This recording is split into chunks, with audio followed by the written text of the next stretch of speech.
What's going on, guys, and welcome back to the channel for another edition of the Tactic Tester. Things are definitely hotting up in our leaderboard at the moment. The top 10 is incredibly tight. Today we welcome a brand new person with a brand new tactic onto the tester. But first, let me remind you guys of the rules and our current top 10 leaderboard.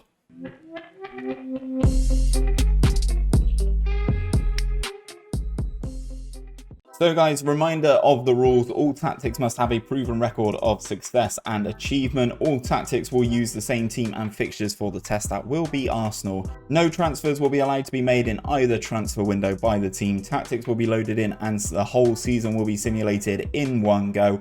And all points, wins, goals scored and win percentage will be collected and displayed to find the best creator tactic out there. That's a reminder of the rules. Let's take a look at the top 10. So then, guys, this is the top 10. Last week we had CTXCB on the tactic tester with his 424. He's already been in touch and I think he's already improved it. So we'll definitely have to get him back on very soon to see if he's worked his way up into our top 5. But we still have 𝘼𝙗𝙤𝙪 at the top with his asymmetric brilliance.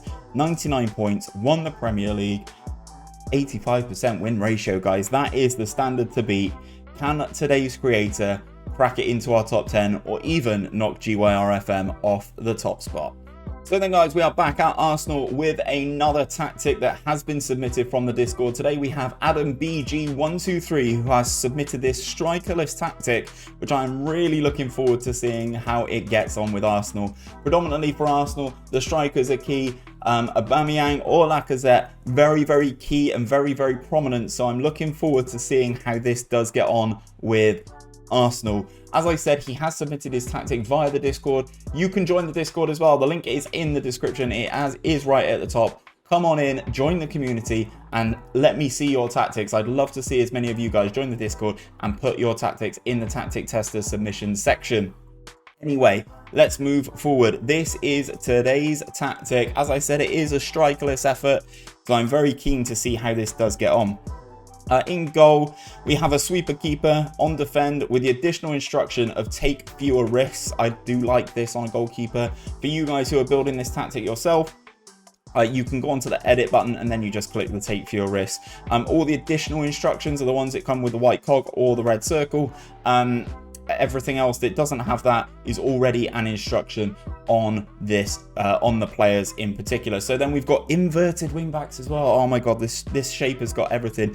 Inverted wingbacks on support. As I said, these are the instructions that do already come with that. Both the same for the right and the left back. Both inverted wingbacks, both on support. Then we've got ball playing defenders on both left and right centre back spots with the additional instruction of pass it shorter.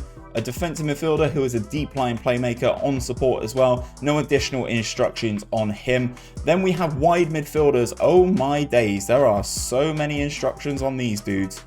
I guess it's because they're so customizable. You don't see a lot of wide midfielders. So both the left and the right wide midfielders have the following instructions that you guys will need to add on. Pass it shorter, cross from the byline, dribble more, run with the ball, shoot less often, roam from position, sit narrower, close down more, tackle harder, and mark tighter. Wow. If you guys need to pause the video at any stage just to make sure that you get these instructions right, please do and be my guest. Then we have a central midfielder on attack. Coming with the instruction of get further forward. This is what the position will have as well. Then you've got the two shadow strikers. Shadow strikers are very good in this year's game. So both have the same instructions on them. So they come with the bottom four, and then Adam has added mark tighter, tackle harder, and shoot less often, which is very intriguing considering there is no one up top. Very intrigued to see how this one does get on. It is a custom tiki-taka. Interesting. Attacking mentality in possession. This is what we're doing. Fairly wide attacking width, overlapping on the left and the right, playing out of defense, passing slightly shorter, extremely high tempo, lower crosses for the final third, and working the ball into the box. And they are running at the defense. In transition, pretty self-explanatory, just a counter press and a counter when the possession has been won. Nothing additional ticked on this right hand side. Out of possession, this is what we're looking at. Not using the offside trap, much higher line of engagement, standard defensive line, and forcing the opposition outside, which is very interesting considering the wingers are going to sit narrower and we've got inverted wing backs. I think there may be some exposure down the wings and you may concede a decent amount of crosses with this, but we'll see.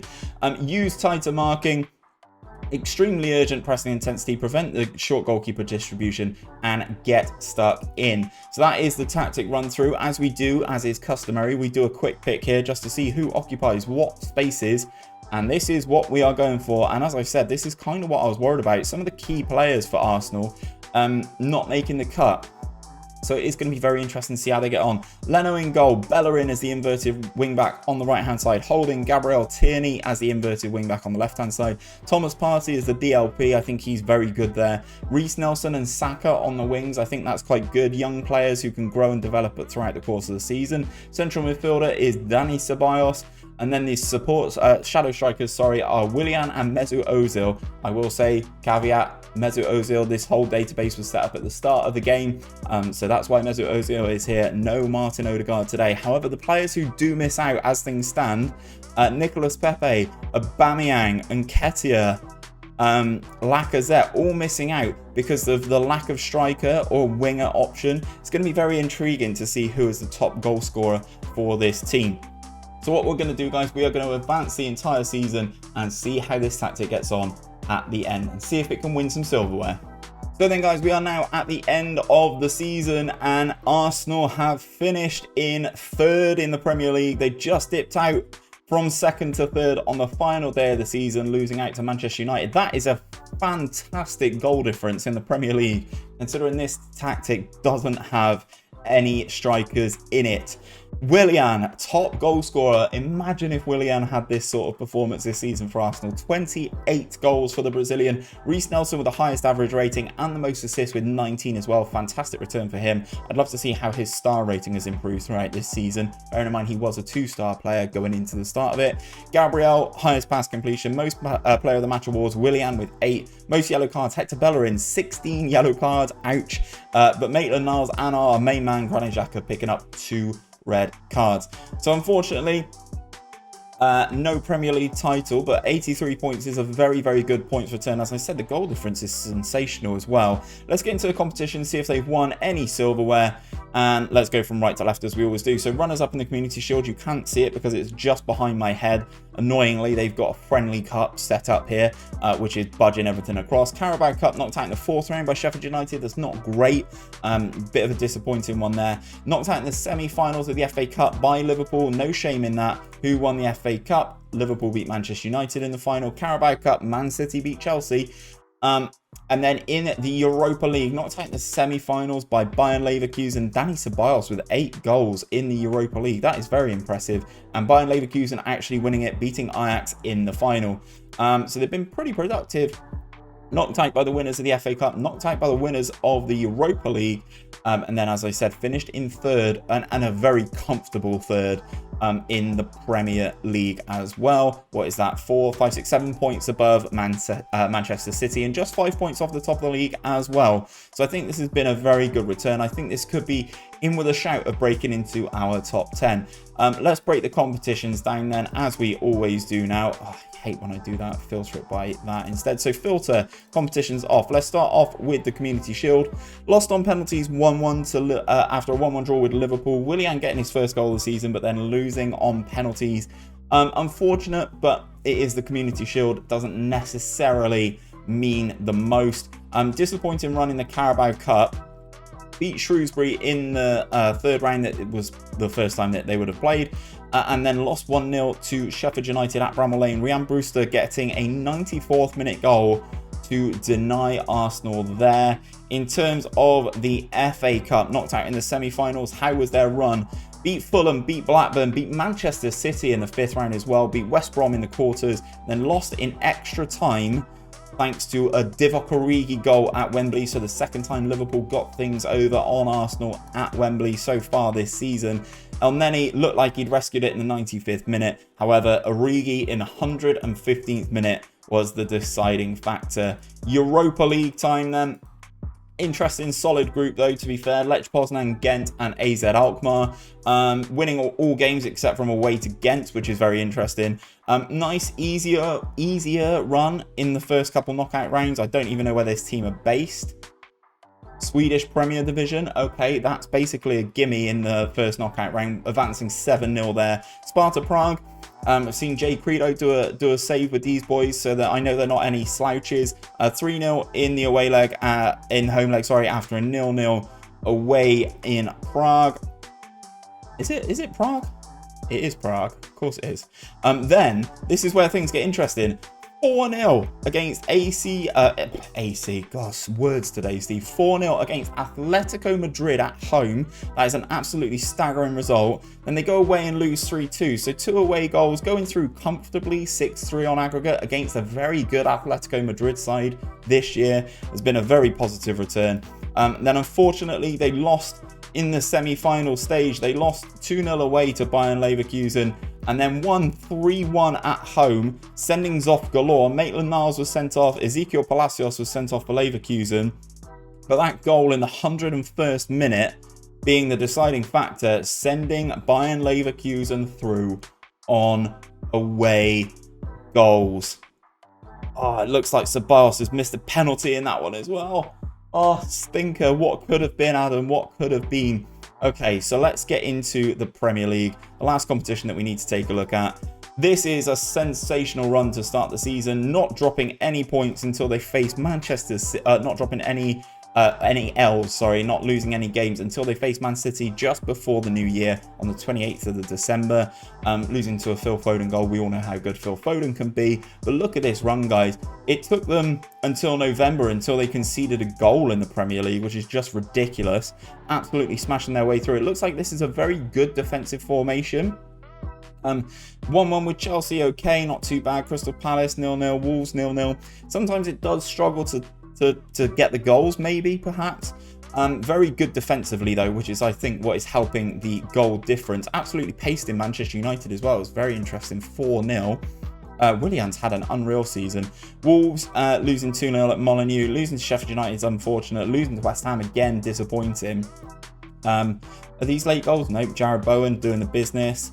And David McGoldrick doing the business. Interesting. Very good run in March again, especially with a 0-0 against Liverpool. We all know how good Liverpool are. As you can see in April, losing that one 3-0, but the rest of the month pretty solid. Then unfortunately, this run at the end of the season can be an absolute nightmare. Beat Brighton, lost to Villa, beat Everton, then drew with Chelsea, and then lost to Manchester United 4-2 on the final day of the season, which, as we said, was the deciding factor in Manchester United overtaking them and going up into second. In terms of the team report, though, let's take a look what the analysts have got to tell me. General performance this season, as you can see from this little chart here, doing pretty well in all general performance. Has a very impressive XG conceded per 90 minutes compared to the average. As I said, this seems a very, very good defensive formation. Completes a relatively average percentage of passes, which is fine. It still scores more than the average goals per game in the Premier League, so that's not too bad. In terms of attacking efficiency, they are very aggressive and very clinical. Look at this, over 14% conversion rate on this, on what looks like around 15 shots per game. Our attacking statistics are very interesting. We manage more shots per match than the average, and we are more clinical than a lot of teams, which is ridiculous considering they did not play with a recognised striker all season, guys. In terms of conceding, this is where I think they're going to be sensational. They allow they're quiet and impenetrable. So what is that? Just over 11.5% conversion rate on just under 7 shots a game. Our defensive stats are very interesting. We face fewer shots per game than the average and concede fewer goals than would be expected from the number of shots we face. This is a very good defensive formation, guys. In terms of formations, this is the one that was used, the 4-1-3-2-0 DM. 101 clear-cut chances for and against. As I said, this is just smothering absolutely everybody in terms of giving up chances. It's absolutely fantastic. In terms of formations faced, demolished the 4-2-3-1 wide, absolutely demolished the 4-3-3 DM wide, and absolutely pasted 4-4-2 as well. Nothing that it really struggled against. Couple of -1s, but as you can see, they didn't really play against this 4-2-4 very much. Much the same as is that the only one with a minus? Is the only one with a minus. Absolutely great formation. What I'm going to do, guys, is I'm going to get my calculator out, see where Adam's tactic lands on our leaderboard. I'll be back for that in just a few seconds. So guys, this is the state of the leaderboard, and unfortunately for Adam, I had to make a very tight call to see what was going to happen here.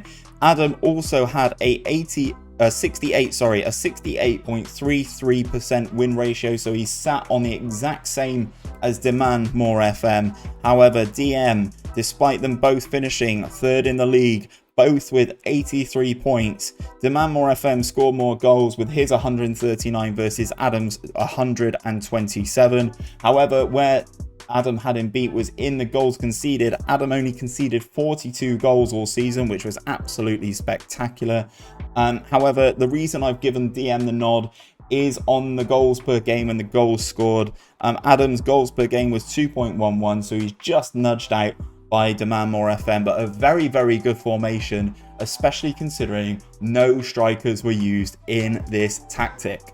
So then, guys, that is another tactic tester done and dusted, and unfortunately for Adam, he did not make it inside our top 10. I had to make a judgment call considering the win ratio, the points in the Premier League, the league position were all the same. I had to give the benefit of the doubt to the team that scored more goals in the end, and that was Demand More FM's asymmetric tactic. So unfortunately, he didn't make it inside our top 10. Do you think you have what it takes to get inside the top 10? If you do, make sure you hit the top link in the description. That is the link to my Discord. Come in, join the community, and submit your tactic to be tested on this series. But that is where I'm going to leave things for today. If you have enjoyed this episode, don't forget to drop a like on the video down below and subscribe to the channel and ring that bell if you are new around here so you're told every time that I upload a video. I'll be back on Saturday next week with another edition of the Tactic Tester. Hopefully, I'll see you guys there.